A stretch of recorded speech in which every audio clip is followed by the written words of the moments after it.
now speak to election specialist from Election Management Services in Africa, Mr. Terry Tselane. Terry, good morning to you. So what happens in a situation like this? We'll talk about why we got to this point, but what happens if we simply cannot get a mayor elected? We can't have municipalities at a standstill, surely.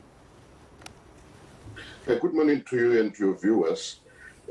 Well, in a situation like this, the MEC is empowered by Section 34 of the Municipal Structures Act, as well as Section 139 of the Constitution to intervene. So the only option that is left now is for the MEC to intervene by dissolving the council and relating the matter, getting the concurrence from the minister, and also getting that agreement from the National Council of Provinces. Now, I understand, of course, we can't necessarily discuss politics. I'm talking to you as an election specialist in this case as well. But unfortunately, as you, as apart from anybody else will know, is how the elections and politics are going to intersect. And it seems as infighting is causing a problem. So before the MEC gets involved, is there not another step to try and get let's call it the fighting factions of the ANC around the same table? No, not at all. In terms of the legislation, the MEC is only empowered to relate and to take action with the structures that are constitutional rather than a political party is not, and therefore the MEC will not actually be talking to a political party in this case, but will have to use the instruments that are there in law to make sure that the situation is rectified. Of course, at an informal level, I'm certain that the political parties concerned may want to, find a solution to deal with that particular aspect. But I'm afraid it is not the responsibility of the MEC to do so.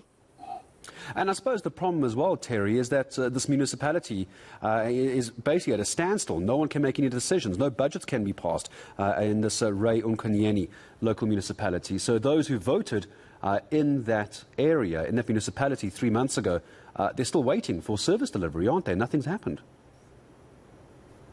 Unfortunately, these are some of the things that really discredit the whole political, the democratic project. In a situation where the inconsistencies and tensions within the political party lead to a situation where the service delivery is compromised, that can easily make people to begin to lose confidence in the political system. So it is necessary that the MEC intervenes before the situation gets worse because, as you've correctly pointed out, the people who suffer in this case are the residents who have actually made a choice with the understanding that the people that they have elected will be able to look after their interests. So let's talk about those people whose interests are perhaps most important here, that being those who voted, the residents of this municipality. Would it not be an option for them, or should it not perhaps be an option? I know it might not be now, but should it not be an option for them to simply re-elect and re-vote in, say, by-elections for the municipality and make it free and fair again for everyone? Yes, this is the only solution that is left. But as I've indicated, that the residents themselves can't ask for a by-election. The by-election will only happen in an event that the council is dissolved by the MEC in terms of Section 34 of the Municipal Structures Act, as well as in terms of the Constitution, as I've indicated earlier on. And it is only after that that there could be a by-election in that particular area. Just a last question to you then, Terry. In future elections and going forward as well, is there not a way for the structures to be altered and updated to avoid something like this happening in the future? As you and I will well know, that any kind of healthy conflict, healthy debate in politics is good. It's how a democracy grows. But right now, it's resulted in an ineffective municipality. Is there something you could recommend in the next elections, for example, to stop it getting to this point? What can be changed, do you think, if anything? Well, I've argued previously that there is a need for us to begin to regulate, particularly in areas where there is no outright win, where we have now a regulation of what I call coalitions, by establishing a party that is going to, rather an institution that is going to be dealing with it. Perhaps within that particular context, incidents such as this can also be accommodated within that kind of an arrangement, and that institution would be the one that intervenes to deal with those kind of situations. Maybe let me make this my very last question. It's the obvious one, and I actually forgot to ask it. You've given the possible solution, but perhaps just as I say goodbye to you, Terry, what's the timeline to get this done? We're now 3 months. We can't wait for 4, 5, 6, 7 months to get done what you say has to happen.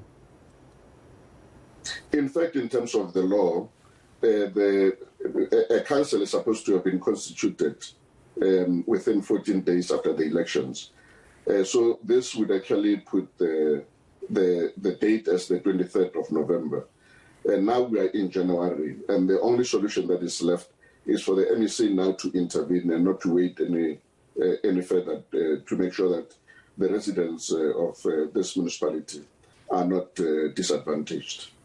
All right, so immediately is essentially the takeaway from that as well. Election specialist from the Election Management Services in Africa, Mr. Terry Tselane, joining us here on the South African Morning.